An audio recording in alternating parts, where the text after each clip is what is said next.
I'm sorry, it's just, you have to understand. I never meant for this to happen, I stammered, my voice shaking. Is this true? I asked, turning to my sister, my gaze burning with disbelief and anger. This isn't the right time for that, she replied hastily. Lily should have been your priority, I shot back, my voice rising. In that moment, I realized my hand was trembling, raised as if to lash out, at both of them. I froze. I had never felt so cold, so devoid of compassion. This was a side of me I never wanted to see, an experience I hoped never to relive. But because of my careless husband and selfish sister, I now carried a memory I could never erase, a memory that would haunt me forever. It all started with a simple promise. My sister had asked me, no, she had forced me, to pick up my niece, Lily, from preschool that day. Please, just do it this once, she had pleaded, and tomorrow too. Why is it always so urgent with you? I had snapped. You're a stay-at-home mom, you have time. That's not the point, she retorted. As she spoke, I could hear Lily coughing faintly in the background. Is Lily sick? I asked, my concern deepening. No, she's fine, my sister replied dismissively, she just coughed a little. Anyway, can you keep her for a while? Like, a week? A week? Are you serious? I can't. Well, if you won't, I'm leaving her at the preschool. If no one picks her up, she can just stay there, she interrupted coldly. I gritted my teeth. You're unbelievable, I muttered, finally agreeing for Lily's sake, though resentment boiled within me. The next morning, I got a call from Lily's preschool, much earlier than I had expected. The voice on the other end was frantic. We've been trying to reach your sister, but she isn't answering. Lily has a fever, and she lost consciousness. She's being rushed to the hospital, by ambulance. Panic shot through me as I ended the call and sped to the hospital, but it was too late. The weight of that day crushed me. I had been married for 6 years, yet I had no children of my own. My husband and I had started family planning as soon as we got married, but we hadn't been successful. Meanwhile, my sister had a baby 2 years ago. After her divorce, she began dumping her responsibilities on me whenever she could.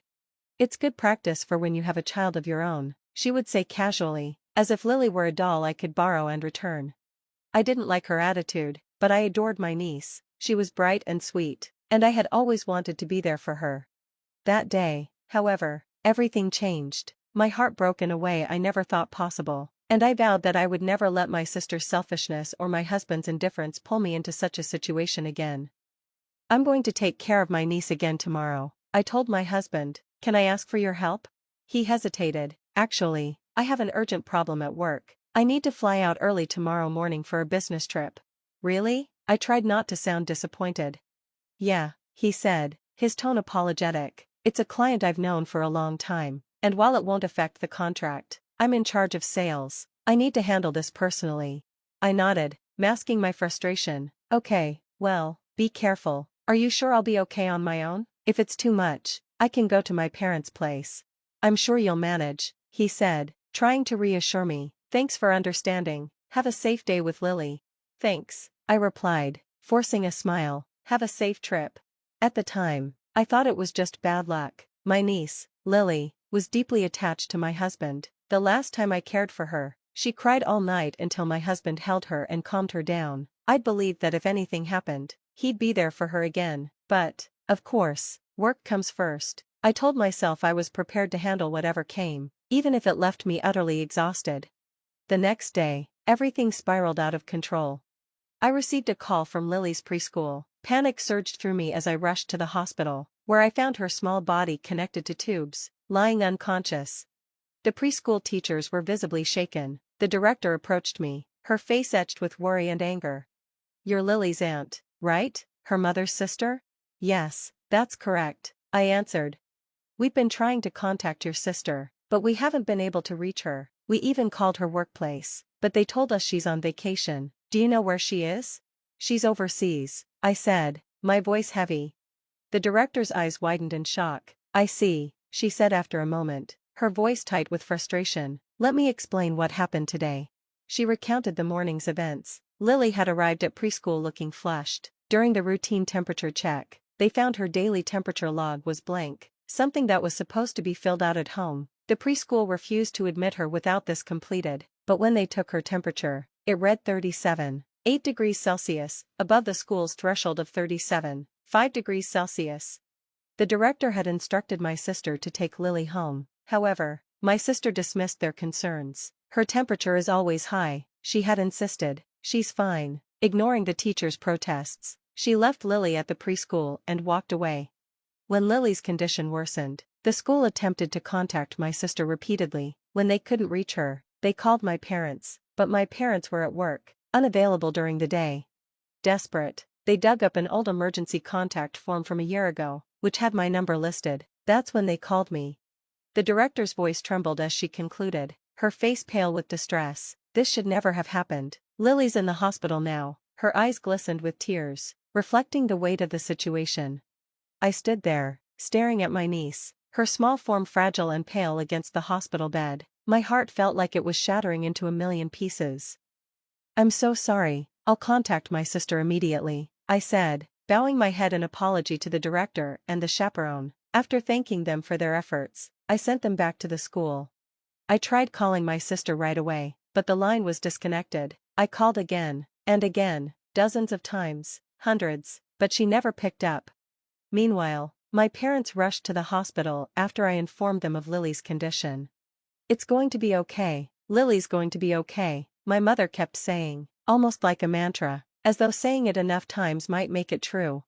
Don't worry, she added, her voice trembling, we're in a hospital, they'll take care of her.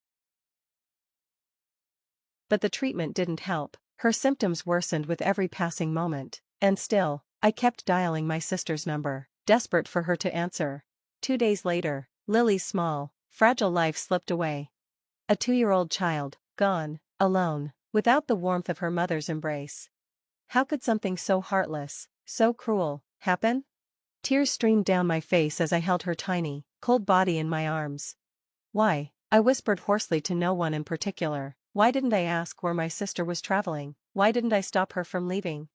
Guilt consumed me. I couldn't help but blame myself. It's not your fault, my mother said softly, placing a hand on my shoulder, but even as she spoke, her tears fell freely. I tried again and again to contact my husband, desperate to tell him what had happened, but I couldn't reach him either. Time, indifferent to our grief, marched on. In the end, I had to arrange and hold a funeral for Lily without any word from my sister. The day of the funeral coincided with her return from her trip. I clung to my phone, ready to answer the moment she called. During the funeral, as the monks chanted their solemn sutras, my phone vibrated in my hand. I picked it up without hesitation. Oh, hello, came her chipper voice. Thanks for taking care of Lily. I just arrived at the airport and am on my way home. Oh, by the way, what kind of souvenir would you like? I froze, my grip on the phone tightened. You, I hissed through clenched teeth. What? I can't hear you, she replied. You, my voice broke, trembling with rage and grief. What are you doing? Lily, she's gone, she died. The chanting stopped as my voice echoed through the room. What? She said, her tone bewildered. What are you mad about? Mad? I repeated, my voice rising. You took a child's life. Do you even know how lonely she was? How scared? Oh no, no, her voice faltered. Right, I said bitterly. It's not funny, none of us are laughing. I struggled to control my emotions, exhaling deeply several times to calm myself. I'm in the middle of Lily's funeral, I said coldly. Get back here, now. Without waiting for her response, I hung up the phone. I'm sorry, I whispered, breaking the silence and apologizing for interrupting the chanting. The monk, his expression calm and understanding, gently placed his hand on my head in a gesture of comfort. After the funeral, as I prepared to leave for the crematorium, my sister arrived, out of breath. To my shock, my husband was with her, standing just a step behind. It couldn't be, no. My sister collapsed in tears by Lily's small body. Why? She wailed, her sobs echoing in the solemn space.